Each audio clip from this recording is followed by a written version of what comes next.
Hey everyone, Nick Nielsen, Certified Financial Planner. Today I wanted to talk about having a bear market survival guide.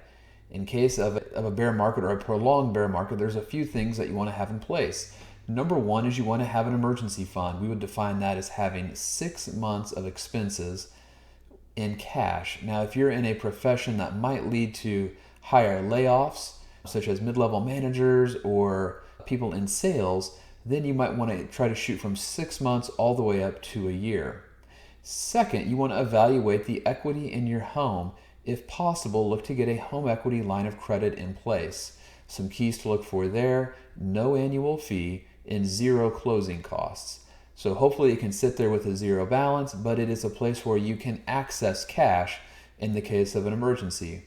Number three, go ahead and review any cash value life insurance policies that you have.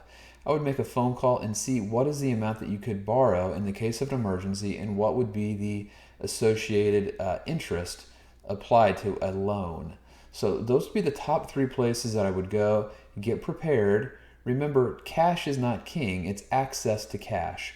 So look at your emergency fund, home equity line of credit, and then review other ways to borrow money. So that could be your whole life policies, that could be a securities-based line of credit on your non-qualified accounts, and lastly, there is always the ability to borrow from your 401k.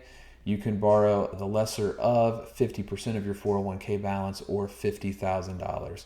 We don't want to encourage you to borrow money, but this is a great time to do an analysis of, in case of a true emergency, a prolonged recession, where could I go to get money? We recommend having the 6 months in cash. Any money that you think that you might need from your portfolio within the next 5 years, we allocate those dollars to fixed income investments. We never want to have any money in stocks that we might need during the next 5 years.